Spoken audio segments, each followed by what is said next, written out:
Hello, hello! My name is Callista, and welcome back to Mass Effect Legendary Edition. In the last episode, we managed to track the Rachni infestation back to I believe it was some kind of like depot in the Gorgon cluster. Yeah, Depot Sigma 23. We'll get to that. We'll get to that eventually. Slekken, orbiting at an unbelievable distance of 710 AU, over 66 billion kilometers from Gorgon, Slekken is a huge gas giant with an atmosphere tainted by methane and chlorine. Orbital period, 4,483.1 Earth years. Radius, 77,150 kilometers. Day length, 4,483.1 Earth years. Flippin' heck. I'm gonna save Woo till last because that is my favourite. Vectra. Vectra is a typical hydrogen-helium gas giant with traces of methane and sodium in its atmosphere. The heat of the star Gorgon is slowly blasting away the gas giant's massive atmosphere, which is visible as a long dim let's try that again. The heat of the star Gorgon is slowly blasting away the gas giant's massive atmosphere, which is visible as a long dim tail that trails behind the planet.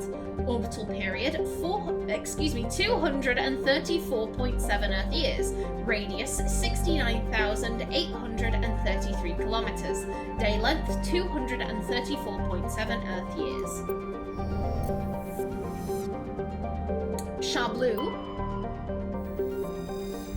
A standard hydrogen-helium gas giant, the methane in Chablu's atmosphere gives it an azure hue. The Asari crew, who initially surveyed the system during Earth's 17th century, named Chablu after a then popular soprano. The singer was renowned, I was right the first go around, for her unusual skin tone, which was quite similar to that of the planet. Orbital period, 1,711.0 Earth years. Radius, 43,342 kilometers. Day length, 1,711.0 Earth years. That's a cool little bit of background history. Cameron. Cameron is a terrestrial world with a thin atmosphere of carbon dioxide and argon. The surface is scorching hot and mainly composed of iron with deposits of nickel. Like Woo, Cameron is tide-locked to the blue giant, forever looking into the face of the Gorgon. Orbital period, 664.8 Earth years. Radius, 5,198 kilometers. Day length, 664.8 Earth years. Atmospheric pressure, 0.23 Earth atmospheres. Surface temperature, 747 Celsius. Surface gravity, 0.55 G. There we go. And my favourite, Woo! I'm aware I'm probably pronouncing that incorrectly, but I don't care. Woo is a terrestrial planet only known from scan data picked up by unmanned probes. Though over 76 AU from the blue giant Gorgon, temperatures in Woo's orbit are still dangerously high. Only ships with very powerful heat-radiating systems can venture that deep into the system.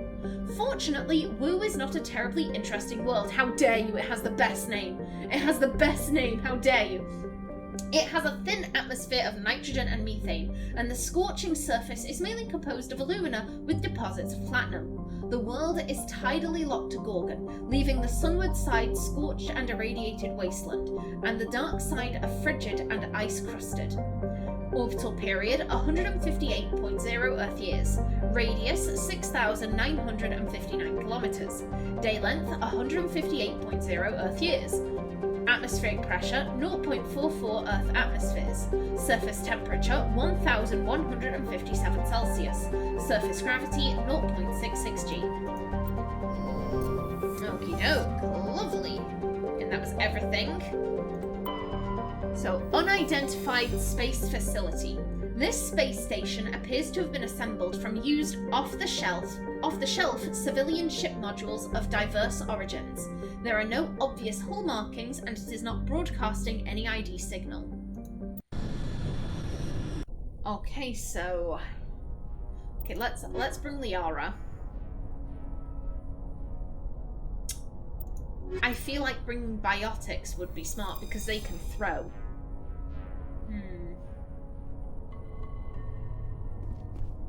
How did the Rachni get here? I guess I'm just curious as to whether this was a legitimate mistake. Like I said, you know, some kind of Rachni managed to get off-world and ended up in this depot. Or whether this was binary helix fucking with things. Come on, that's it.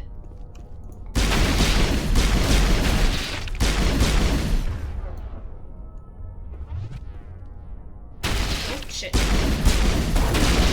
They're so quick.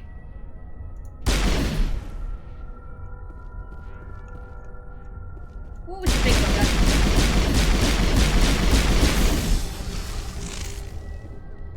Okay. Oh, hello. Okay. Okay, so this is back from whence we came, and this is looking like the same ship layout as the MSV cornucopia. Okay. Okay, I can handle that. I can live with that. A yoink. Oh. Oh. Oh, that was close. That was close. Okay. Let's see. Where did we come from? Where did we go? Where did you come from, Cotton Eye Joe? Okay, yeah, this is all dead ends. Okay. Let's make our way around then.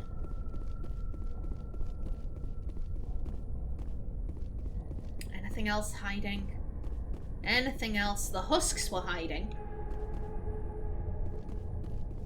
Don't you just love the creepy music? Don't you just love that?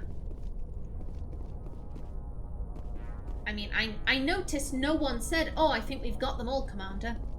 No one said anything like that. Ooh, hello. Yes, please. Okay, this... I do believe this way was a dead end, so let's check that out first. Pardon me. Ooh, hello. It is you I'm looking for.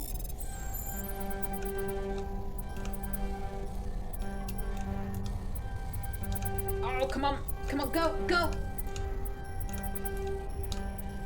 Ah, I'm not gonna get this.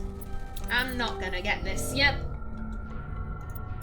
But I'm not leaving you behind. I'm not leaving you behind, Luke. Thank you. Thank you kindly. Okay, so this was a dead end. No, no, out of cover, out of cover. Okay.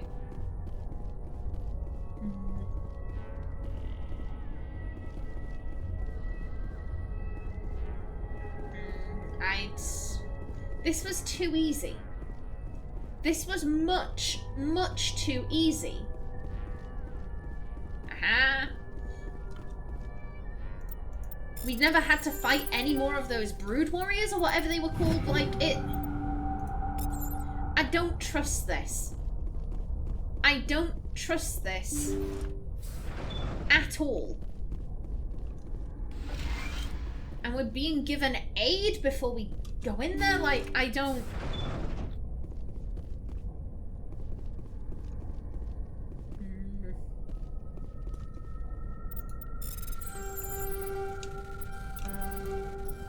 Go away.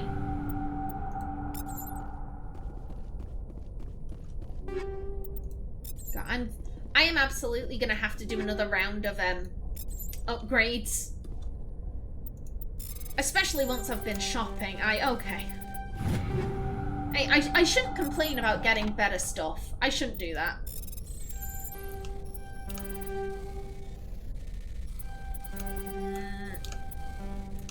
Go, go, go.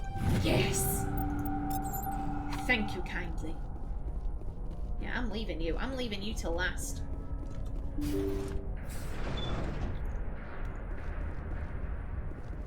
it doesn't look like there's anything. Okay, let's see. What are we dealing with?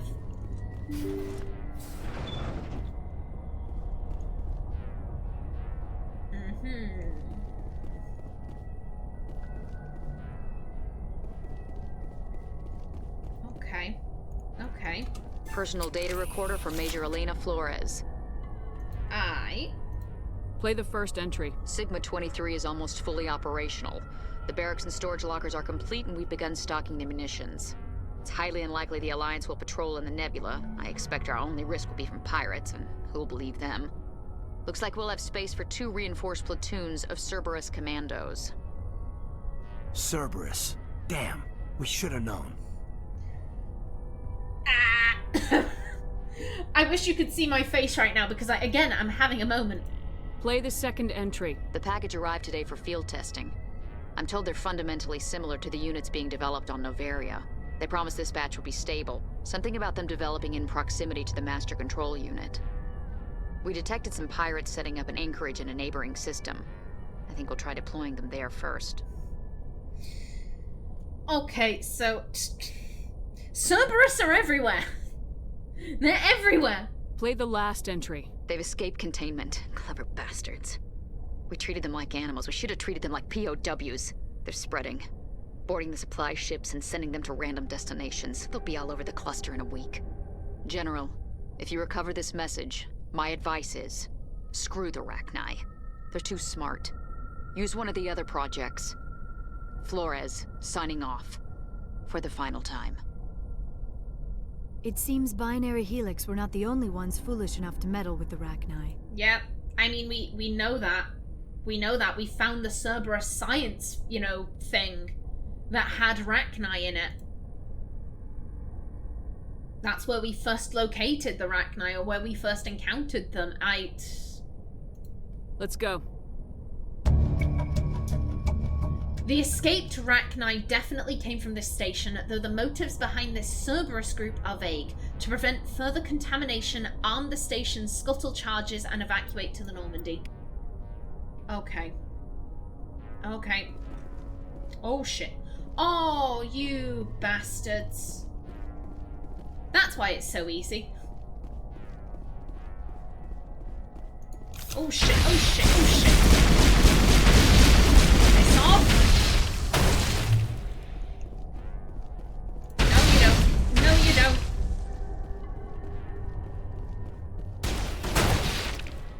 Good job, guys. Okay, go. Okay, put your gun away. We good. We're good. Everyone out.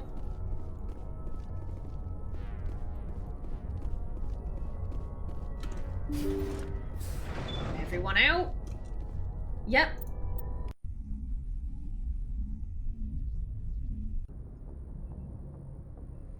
Okay.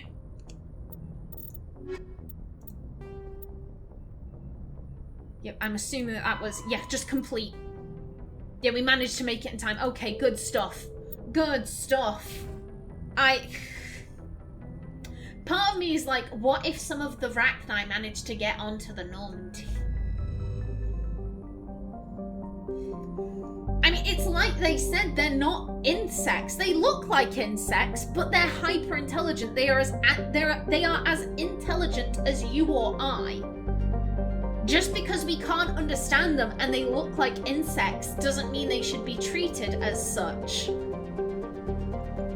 So surely some of them would probably be smart enough to think, hey, they've set this ship to explode, let's get on the other ship.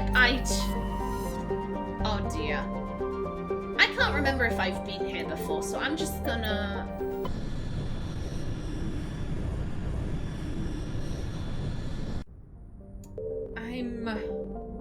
Yeah, this is all... Yeah, Varmulus definitely... I don't think I'd remember, from the descriptions, but I definitely remember saying the word Varmulus, because it's such an odd word.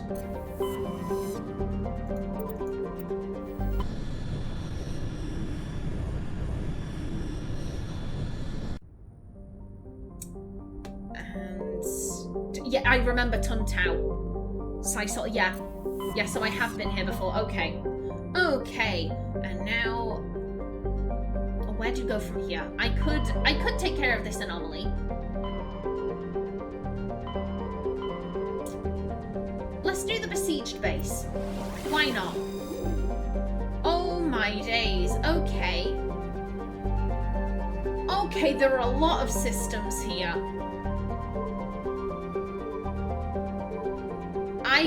I don't remember. Here's the thing, Dis and Farinata, they sound familiar to me, but I can't remember if that's because I've been there or not. Let's stick to here. As I've said, I do plan on going to each system and just making sure there was, you know, nothing to, you know, either scan or survey or whatever.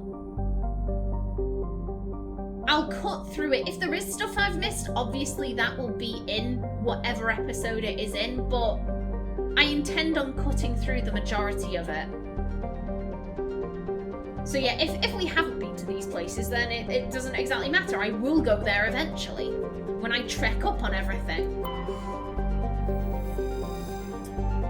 Treyamus. Treyamus is a hydrogen-helium gas giant with a powerful magnetic field, making it a popular discharge site for freighters working the Anansi-Ishtar shipping route. It is popular enough, in fact, that Quarian ships can often be found loitering in orbit, selling the freighter crews cheap refreshments, salvage, and odd craftworks assembled by their children. There are no ships in orbit at present, however. Orbital distance 51.8 AU. Orbital period 286.7 Earth years. Radius 42,211 kilometers. Day length 12.8 Earth hours. Feringor. A large but low-density terrestrial world, Feringor is generally believed to consist mainly of water ice. Occasional upwelling of metals, caused by the interacting tidal forces of several large moons, suggests the core is small but extremely dense.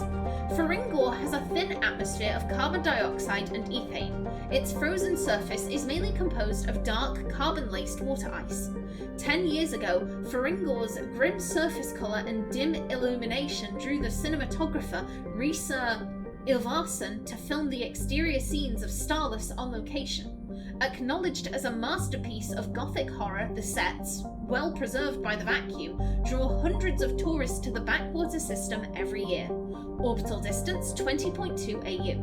Orbital period 69.8 Earth years. Radius 11,129 kilometers. Day length 69.6 Earth hours. Atmospheric pressure 0.00 Earth atmospheres. Surface temperature negative 144 Celsius.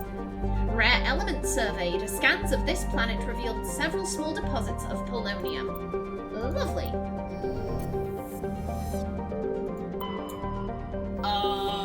And Zamari? I'm gonna go with Zamari. Zamari is a small, airless, cratered terrestrial, a lifeless rock quite similar to Luna. Its frozen surface is mainly composed of silicates, though one hemisphere has several seas of dark basaltic rock. Orbital period 36.1 Earth years. Radius 2,236 kilometers. Day length 42.1 Earth hours. Atmospheric pressure 0.00 Earth atmospheres. Surface temperature negative 117 Celsius. Surface gravity 0.19 G. And yeah, I haven't done you. Have I? No, I haven't, clearly. Ooh, hello. Zayata. An enigmatic terrestrial planet, Zayata has a hazy atmosphere of nitrogen and argon. The surface is scorching hot and mainly composed of calcium with deposits of sodium. 3 times in the last century, ships stopping to discharge at Treyamus have reported geometric patterns of light on the dark side of Zayata. Attempts at closer investigation proved fruitless. The lights disappear when ships approach the inner system. Orbital distance 2.0 AU. Orbital period 2.1 Earth years. Radius 5,535 kilometers. Day length 53.8 0.8 Earth hours. Atmospheric pressure 0.5 Earth atmospheres. Surface temperature 166 Celsius. Surface gravity 0.7 G. Heavy metal surveyed. Scans of this planet have revealed a large deposit of mercury. Lovely. Okay, yeah, and that is everything. So off to Chohe. Chohe is a terrestrial planet whose surface is mainly composed of aluminium, with numerous deposits of calcium. Though it has enough mass to retain a dense atmosphere, Chohe is nearly a vacuum. This lack of atmosphere allows a moderate average temperature, but the differences between day and night are extreme. The surface of Chohe's sunward-facing side is usually covered by a haze of volatiles, mainly water vapor and carbon dioxide, which return to the ground as frost over the course of the long night. The CERTA Foundation has established a research outpost on Chohe to investigate the native subterranean life of Chohe, which shows incredible resilience to extremes of heat and cold. Orbital distance 3.7 AU. Orbital period 5.4 Earth years. Radius 8,000 kilometers. Day length 54.5 Earth hours. Atmospheric pressure 0.00 Earth atmospheres. Surface temperature 11 Celsius. Surface gravity 1.0 G.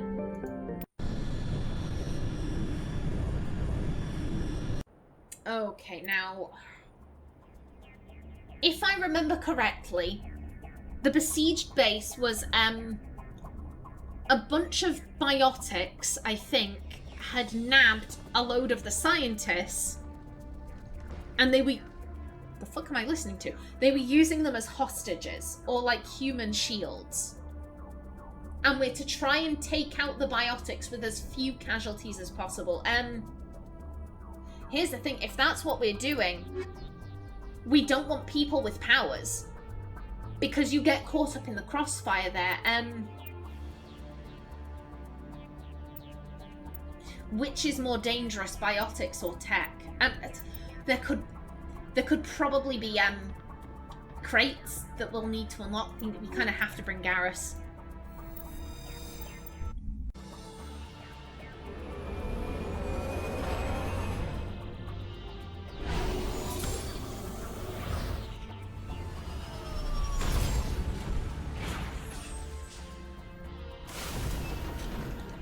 Okay. Yeah, there's the science base. Okay, let's go check this out first. We'll explore the area, find any mineral deposits, and then we can go deal with the people using meat shields. Don't do that. Don't use meat shields. It's not classy.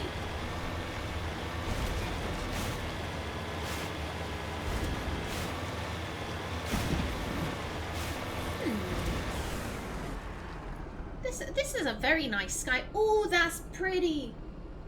That's very pretty. I like that. It's like a nice orangey colour and like a, what would you call it? Like a pale lilac?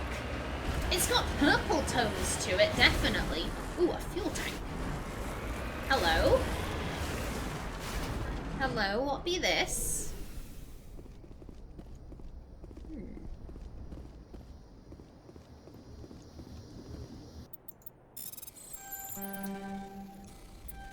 Okay, yeah, I don't think I'm gonna get this. Oh my god! Matriarch's writings recovered. While sifting through this pile of debris, you discovered another of Matriarch Dilanaga's writings. It's in bad shape. Most of it is still intact. Lovely!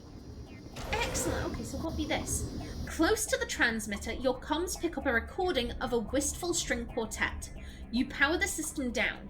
Whoever lived here, they haven't been back for some time. The crates are covered with Chohe's chalky dust, and the status lights of the shack indicate its atmosphere ran out long ago. Ooh. I love these little mysteries. Matriarch's writings recovered. It looks like someone has been living in this place. This small crate held some stale food and one of Matriarch Dilanaga's writings. It's still in fairly good condition, unlike the food. Damn.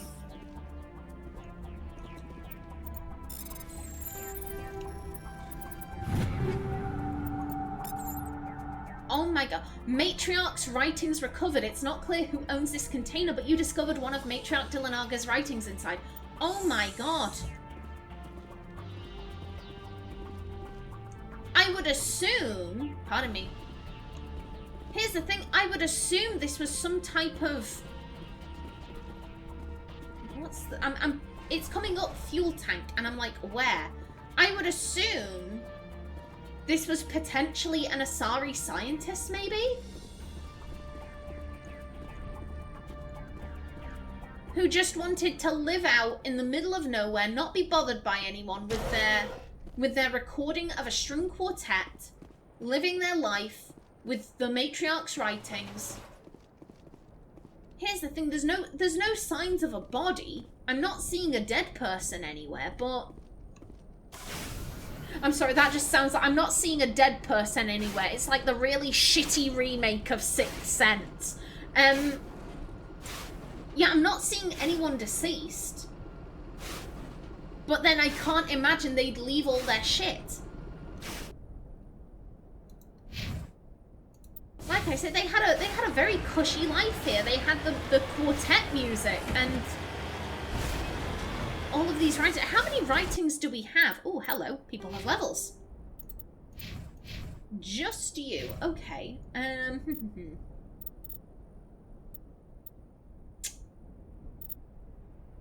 Got with Garrus. I like damping. I also like this is handy. This is useful, just upping your damage. Like, that's... you know what? Give me that. And give me that. There we go. I like that. Okay. Yeah, I don't think whoever lived there would leave their home behind.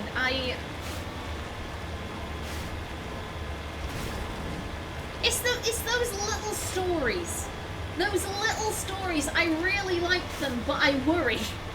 I worry for whoever lived there.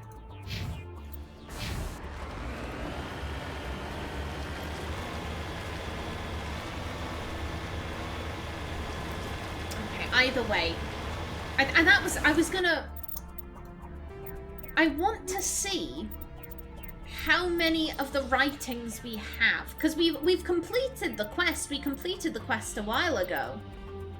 Yeah, we've got 10 out of 7, 16 out of 13, way more materials, yet 15 out of 10. I want to know how many there are. Because like I said, I'm trying to complete this game. I'm trying to 100% it. So if I go to every planet and explore everywhere, then theoretically I should have all of the writings by the end of the game. I'm so curious as to how many there are in total.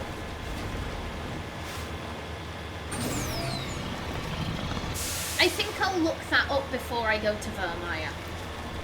I think I'll look up how many there are.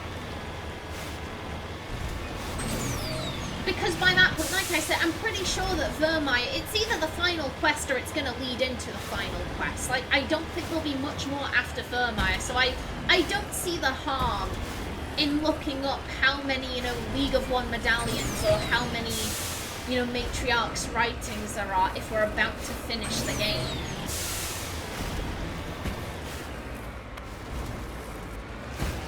Okay, yeah. Nothing here. Let's start making our way down.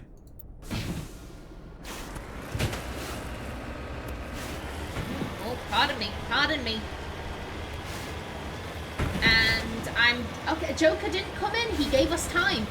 He gave us time for once to exit the red zone. Bloody hell, flipping it.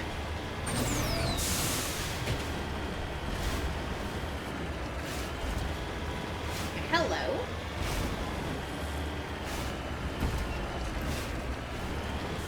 Hello there. Yeah, that is not the debris. What am I picking up here?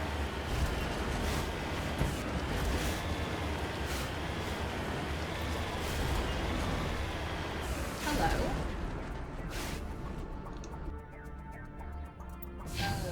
Excuse me. No.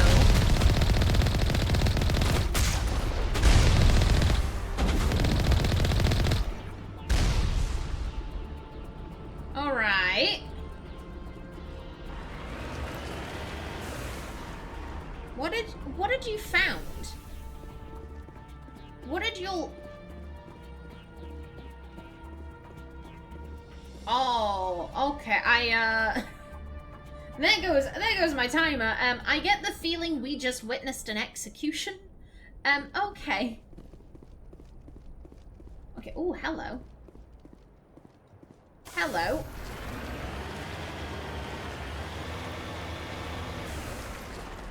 Yeah, before I forget,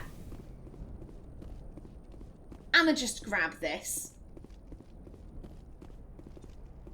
This person must have died whilst attempting to salvage a crashed satellite. Okay, but we can't salvage it. Or at least not that I can see. So I'm assuming maybe that was two different groups of salvagers, maybe? Yeah, salvage a corpse. Oh! That's an old body. That is a very old body. Looks, well, it's humanoid. Okay, they must have been human then. They must have been a human with interest in Asari culture. Oh, that's sad. Okay, I'm gonna leave this episode off right here. In the next one, we continue exploring the planet. We'll probably go deal with that base, but until then, please remember to like if you enjoyed, leave a comment below, and if you wanted to subscribe, it would be very much appreciated.